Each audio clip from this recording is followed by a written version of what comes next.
इस वीडियो में तुम्हें वो सारी जानकारी मिलेगा जिससे तुम किसी भी कंटेंट को सिनेमा नहीं, ये नहीं बोलूंगा, अपीलिंग बना सकते हो, चाहे वो 15,000 का मोबाइल हो या 1.5 लाख का DSLR। ये है एक DSLR का फुटेज एंड ये एक मोबाइल का फुटेज।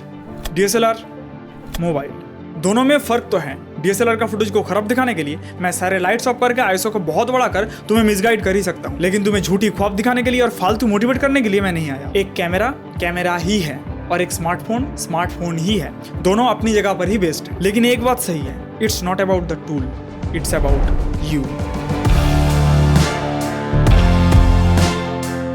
कुछ चीजें हैं जो मोबाइल बहुत अच्छे से कर सकता है, लेकिन वो कैमरा से करना बहुत मुश्किल होगा। सिमिलरली ऐसे कुछ फैक्टर्स भी हैं जिनमें कैमरा को बीट करना मोबाइल के लिए इम्पॉसिबल है। इन सारे बातों को ध्यान में रख के मोबाइल वीडियोग्राफी इंप्रूव करने के लिए हमें पहले ही एक्सेप्ट करना होगा, एक्सेप्ट द लिमिटेशंस। फालतू मोटिवेट होने के बजाय रियलिटी एक्सेप्ट करो, क्योंकि मोटिवेशन से ज्यादा स्किल्स मैटर करते हैं। सिनेमा कैमरा के साथ आईफोन को कंपेयर करके या आईफोन वर्सेस मिररलेस कैमरास का वीडियोस देख के खुद को झूठा सुकून देने का कोई फायदा नहीं। उससे बेटर है प्रैक्टिकली सोचो, मोबाइल के लिमिटेशंस को समझो और उसके हिसाब से अपने स्किल्स बिल्ड करो जो तुम्हें अच्छे सीक्वेंस फुटेज क्रिएट करने में मदद करेगा। तो कमेंट्स में आईफोन वर्सेस एंड्रॉइड को लेकर लड़ाई ना करके एक स्मार्टफोन के लिमिटेशंस को देखते हैं। आजकल के मोबाइल्स वीडियोग्राफी के लिए ऑप्टिमाइज्ड होते हैं, जो कि अच्छा भी है और बुरा भी है। अच्छा है क्योंकि डायनामिक रेंज इंप्रूव होता है, बुरा है क्योंकि ओवर शार्प इमेजेस क्रिएट करता है जो देखने में अननेचुरल लगता है। मोबाइल कैमरास का सेंसर साइज बहुत ही छोटा है, यानी bad low light performance and lack of depth of field. Budget phones में OIS नहीं मिलता और फोकल लेंथ के नाम पर सिर्फ एक अल्ट्रा वाइड कैमरा मिलता है, जिसका क्वालिटी भी बेकार होता है मोस्ट ऑफ द टाइम। हालांकि मिड रेंज स्मार्टफोन्स में टेलीफोटो लेंस रहता है, जो कि काम का भी है, यानी स्टेबलाइजेशन एंड फोकल लेंथ की कमी। अब ये सारे पॉइंट्स देखकर तुम नाराज हो जाओ उससे पहले discover the advantages of mobile.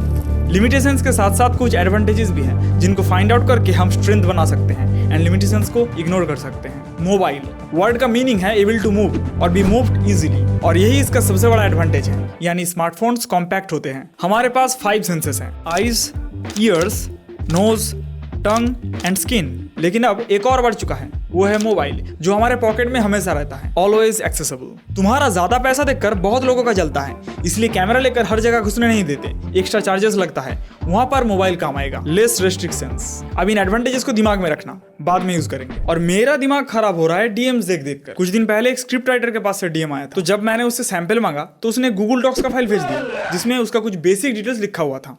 क्या ही है, इससे तुम्हें काम मिलेगा। और तुम भी अगर अपना पोर्टफोलियो गूगल डॉक्स पर बना रहे हो तो काम मिलने का एक्सपेक्टेशन छोड़ ही दो। तो फिर करूं क्या? एक अच्छा सा पोर्टफोलियो वेबसाइट बिल्ड करो, उसमें अपना प्रीवियस वर्क डालो। अगर प्रीवियस वर्क नहीं है तो सैंपल वर्क ही डाल दो, वो सब तो ठीक है, लेकिन मेरे पास पैसा नहीं। चिंता मत करो यार, पैसे की भी जरूरत नहीं है और कोडिंग आने की भी जरूरत नहीं है। क्या बात कर रहा है? ओडू का नाम सुना है?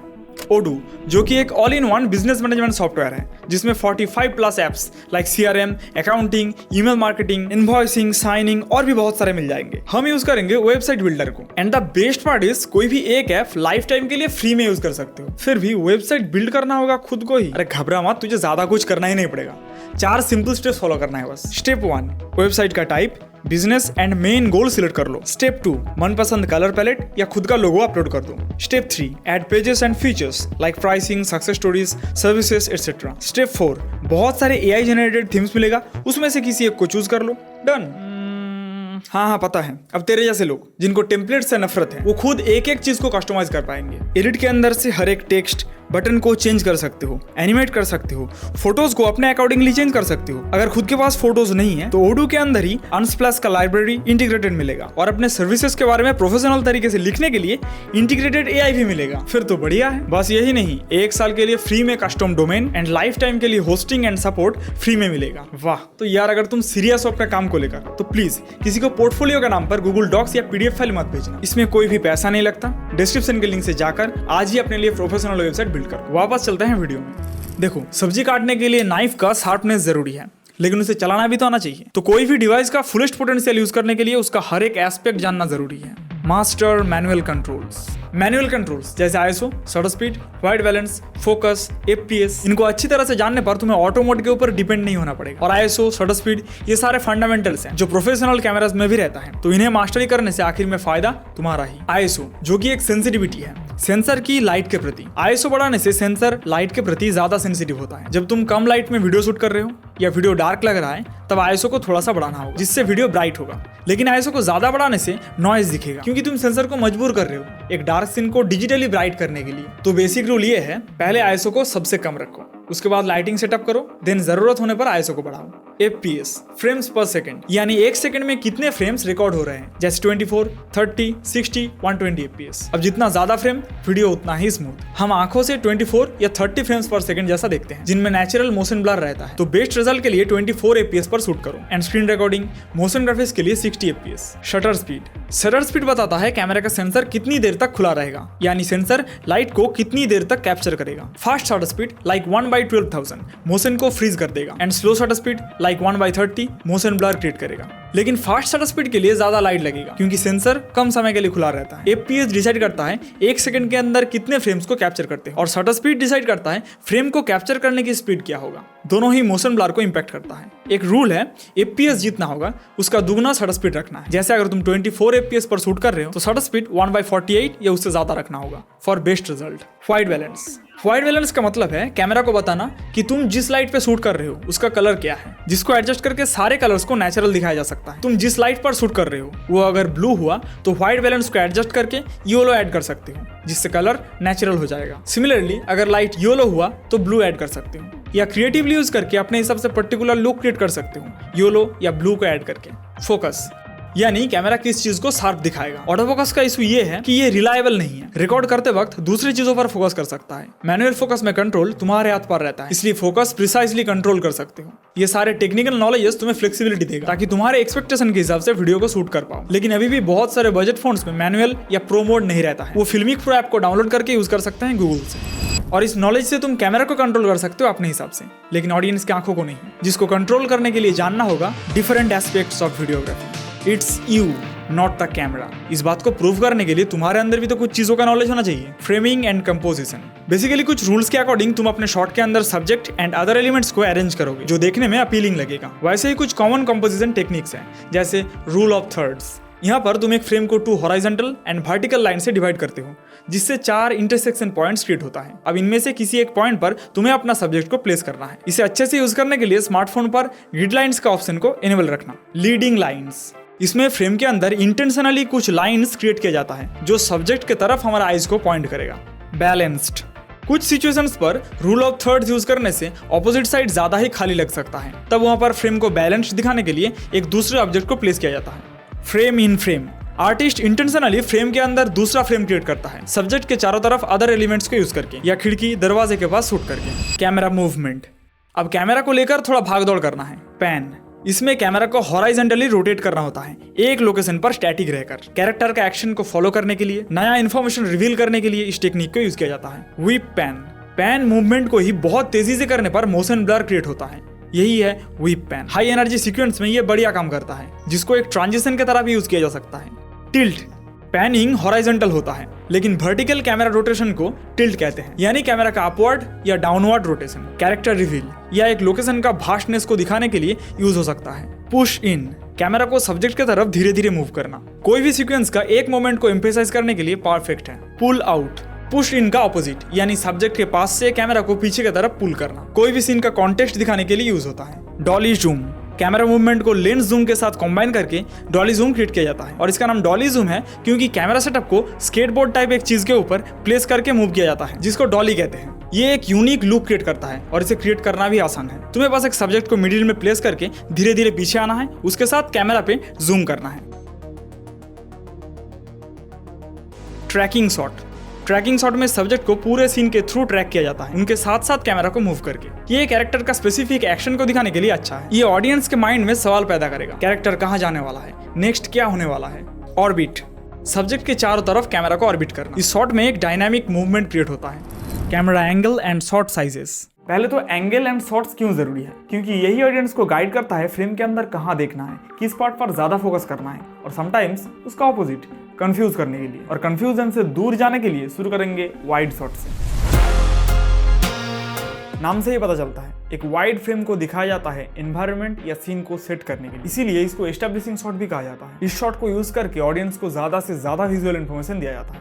सब्जेक्ट के आसपास का माहौल को दिखाया जाता है। कभी कभी इस टाइप का शॉट को यूज करके कैरेक्टर का मेंटल स्टेट को भी प्रेजेंट किया जा सकता है, जैसे लोनलीनेस, बिजी, कुछ भी हो सकता है, वो डिपेंड करता है सराउंडिंग्स के ऊपर। खाली रेगिस्तान का वाइड शॉट लोनलीनेस एंड एक सिटी स्ट्रीट बिजीनेस को दिखाएगा। इसके अलावा कैरेक्टर के सामने उसके कंट्रोल से बाहर कोई भी बड़ा इंसिडेंट को वाइड शॉट में दिखाने से उसका फियर, इनसिक्योरिटी को समझाया जा सकता है। फ्रेम के अंदर पूरा सब्जेक्ट टॉप से लेकर बॉटम तक अच्छे से दिखेगा। अगर उसके अंदर कोई स्पेशल कैरेक्टरिस्टिक है तो वो भी अच्छे से दिखेगा फुल शॉट में। मीडियम शॉट के अंदर फ्रेम और थोड़ा क्लोज आता है, मतलब जिसमें एनवायरमेंटल इन्फॉर्मेशन तो रहेगा लेकिन मेन फोकस रहेगा सब्जेक्ट के ऊपर। इससे सब्जेक्ट भी अच्छे से दिखेगा और बैकग्राउंड में होने वाला कोई भी इंसिडेंट मिस नहीं होगा। क्या हुआ?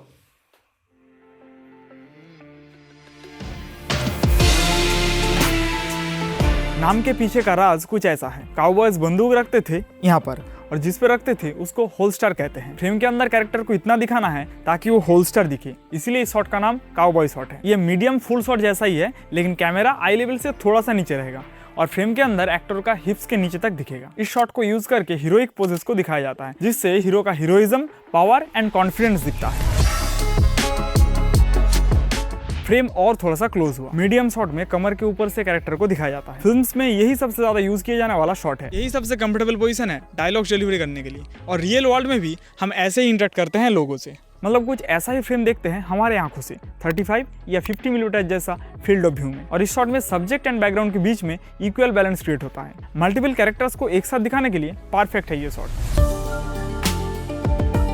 शोल्डर से लेकर हेड तक का पोर्शन को दिखाया जाता है मीडियम क्लोजअप में। इसमें कैरेक्टर का परफॉर्मेंस को नेचुरली दिखाया जाता है उसके सराउंडिंग्स के साथ। इस शॉट का मोटिव है तुम्हें एक्टर का फेशियल एक्सप्रेशंस दिखाना with some background information.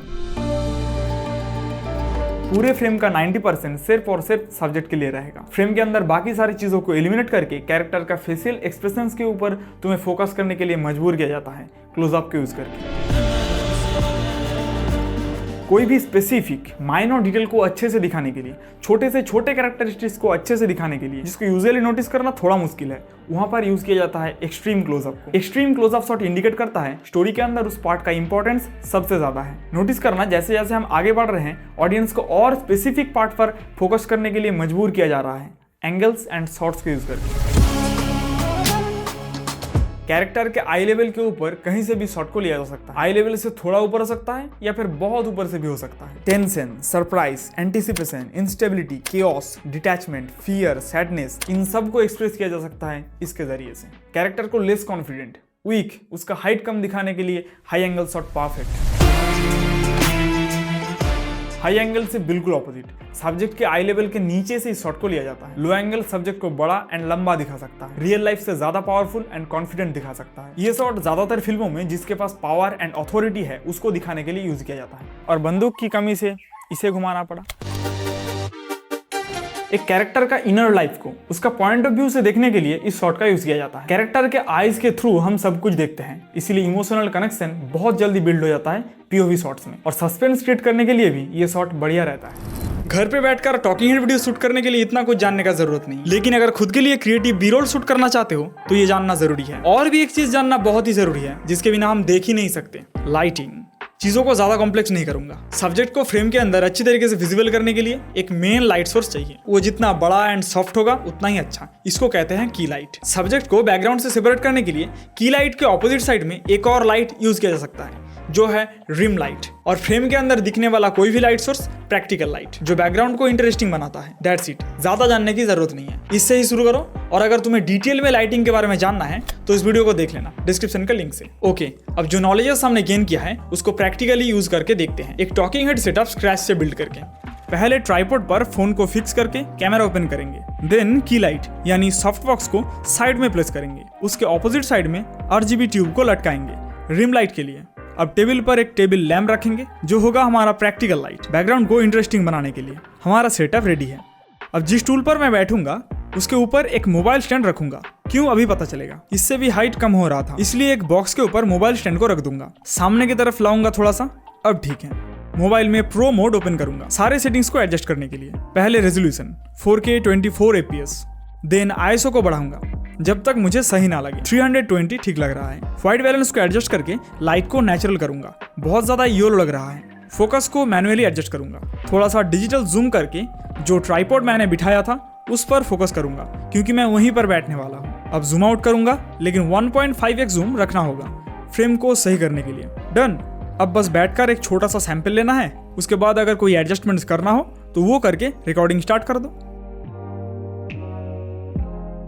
Content अच्छा हुआ या नहीं वो हम एक्सपीरियंस करते हैं, और उस एक्सपीरियंस का 60% अभी भी बाकी है, जो है ऑडियो। अगर तुम मोबाइल से ही कंटेंट क्रिएट करते हो तो जो भी करो, एटलीस्ट एक 250 से 300 रुपए के माइक में इन्वेस्ट करो। ये इंटरनल रिकॉर्डिंग से बहुत ज्यादा इंप्रूवमेंट लाएगा, और इसके साथ कुछ बेसिक टेक्निक्स यूज करने से क्वालिटी प्रीमियम लगेगा। जैसे अगर लैप माइक यूज कर रहे हो तो जितना पास हो सके पकड़ो। ऑडियो को रिकॉर्ड करने के समय रूम को चीजों से भर दो, चारों तरफ थिक कर्टन या चद्दर लटका दो। खाली रूम पर एको ज्यादा होगा। हर वर्ड्स को प्रोनाउंसिएशन ठीक से करो, जिससे क्लिपिंग नहीं होगा। Photo photo photo photo and recording start करने के बाद 10 सेकंड चुप रहो, रूम का नॉइज को कैप्चर करने के लिए। क्यों? एडिटिंग में पता चलेगा। अब इतना सब कुछ सीखने के बाद अगर मैं बोलूं it's not about the gear, it's about the emotion and story, तो तुम्हें शायद गुस्सा आएगा। लेकिन सोच कर देखो, अगर एक 2.5 लाख का कैमरे के सामने बैठकर मैं ABCD पढ़ाऊं और दूसरी तरफ एक 15,000 का मोबाइल के सामने बैठ के मार्स पे लाइफ है या नहीं उसको लेकर डिस्कस करूं, तो तुम कौन सा देखना प्रेफर करोगे?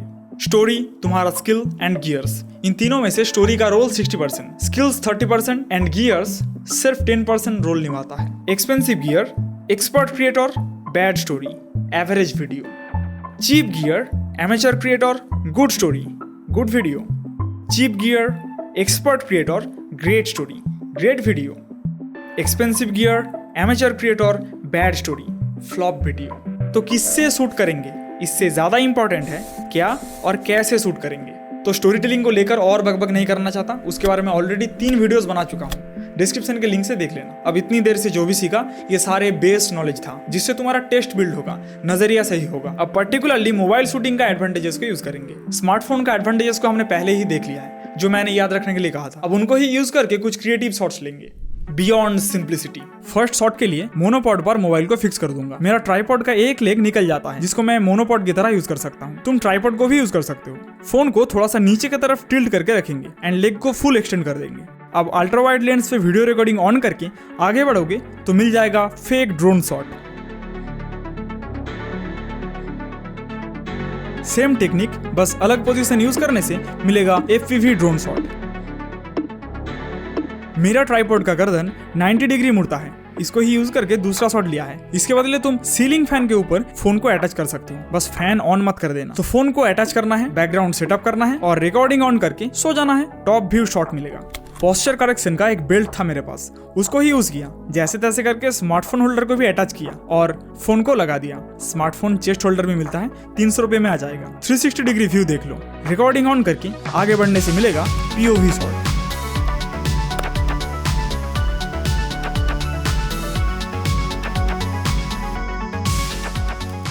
स्मार्टफोन कॉम्पैक्ट है, इसको कहीं पर भी प्लेस कर सकते हो, बॉक्स के अंदर, फ्रिज के अंदर, कहीं पर भी।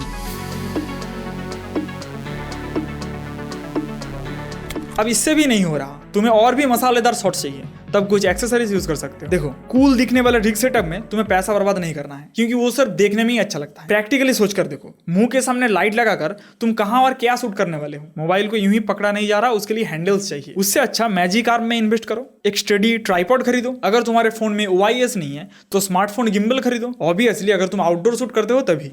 मैजिक आर्म का मैजिक 900 से 1000 रुपए में आ जाएगा ये मैजिक आर्म, जिसको तुम कहीं पर भी लगा सकते हो। जैसे मैंने साइकिल की कैरियर पे लगा दी और नीचे स्मार्टफोन होल्डर अटैच करके फोन को लगा दिया। कैमरा ओपन करके अल्ट्रा वाइड लेंस पर स्विच किया, एंगल को थोड़ा सा सही करके एक्सपोजर लॉक कर दिया। रिकॉर्डिंग स्टार्ट करके निकल पड़े साइकिल को लेकर।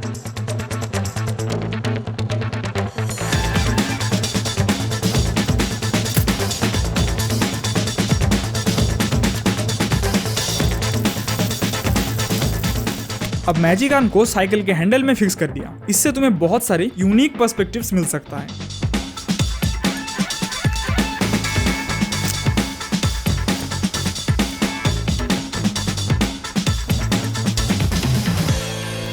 बेस नॉलेज के साथ फ्रेमिंग एंड कंपोजिशन यूज करके कुछ स्टील फ्रेम्स क्रिएट कर सकते हैं, जो देखने में अपीलिंग लगेगा और ये बजट स्मार्टफोन यूजर्स के लिए और भी अच्छा रहेगा। Beauty of still frames. Sunset के समय लिया गया ये शॉट अच्छा लग रहा है क्योंकि रूल ऑफ थर्ड्स यूज हुआ है। उसके साथ एक नेचुरल फ्रेम भी क्रिएट हुआ है और क्लीन बैकग्राउंड पे सब्जेक्ट रहने की वजह से कॉन्ट्रास्ट बहुत अच्छा क्रिएट हो रहा है। एंड आखिर में सन फ्लेयर इसमें फाइनल टच ऐड किया है। ये शॉट भी गोल्डन आवर में ही लिया गया है। एक सिलुएट दिख रहा है और लॉन्ग ग्रास इसको और इंटरेस्टिंग बनाता है।